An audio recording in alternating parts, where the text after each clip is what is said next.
5 seconds.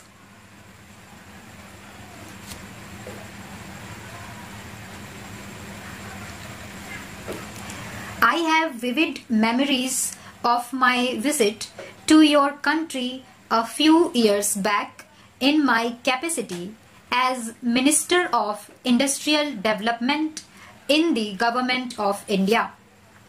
I am looking forward to renew my acquaintance and to witness the great strides which the people of Hungary have made in the past few years in various fields of social and economic life. We in India have always admired the indomitable spirit of your people, their courage and determination for building a better and brighter future for themselves. The emergence of a new economic social order in Hungary after liberation from the Nazi domination and the rapid all-round progress made in a short span of time, despite considerable odds and difficulties, has opened new vistas of economic and social progress at home and a valuable role abroad in the cause of promoting world peace and international cooperation. In this context, my wife and I feel particularly privileged to be with you as your guests in a historic year which marks the 30th anniversary of your liberation from the Nazi rule.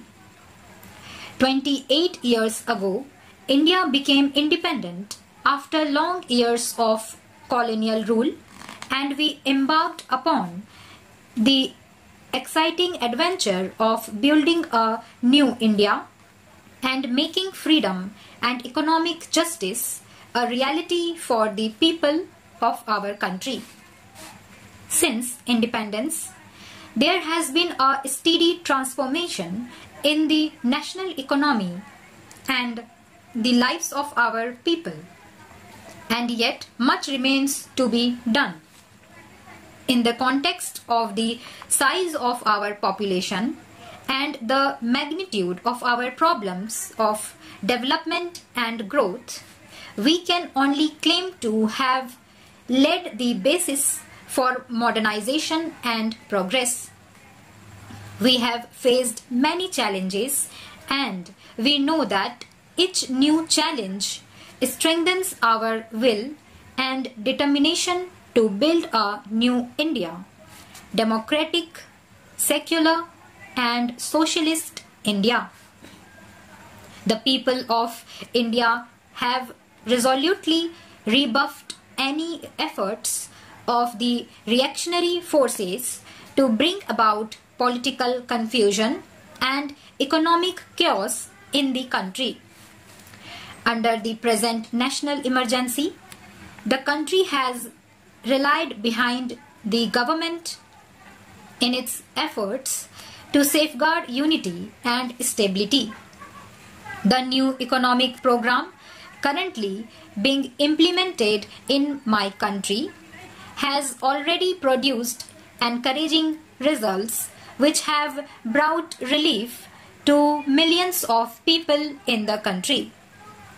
We have greatly appreciated your positive understanding of recent development in India and the support for the measures adopted by my government for the betterment of the people.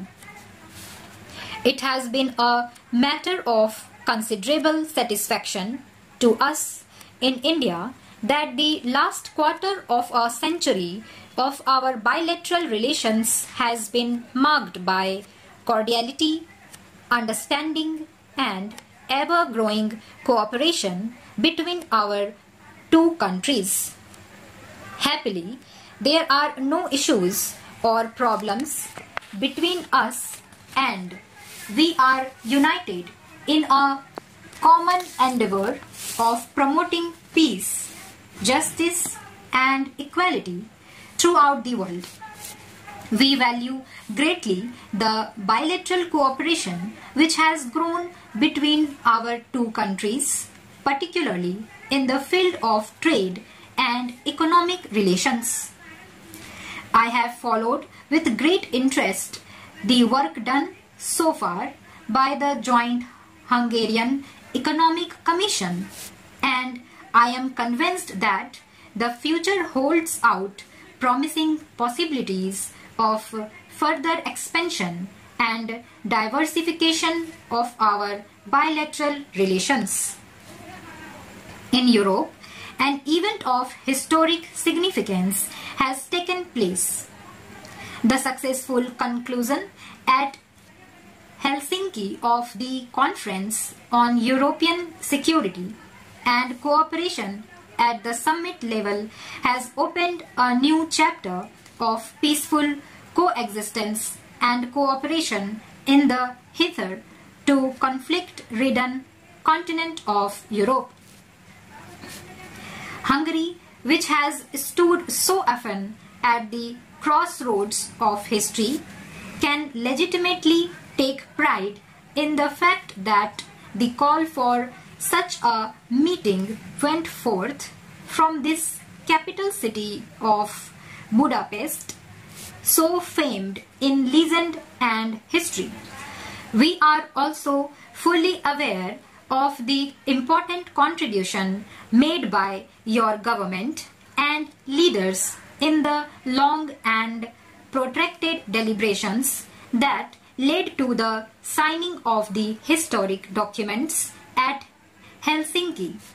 While we welcome this positive development in Europe, it is our earnest hope and expectation that the trend towards peace and relaxation of tensions would spread to all the regions of the world and benefit all countries, developed and developing, big and small.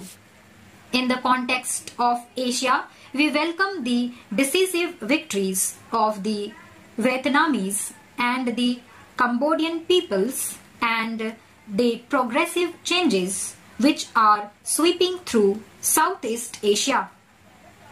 In our part of the world, India has consistently endeavored to promote harmonious relations based on a spirit of cooperation and not confrontation, on a spirit of mutual trust and not hostility and suspicion.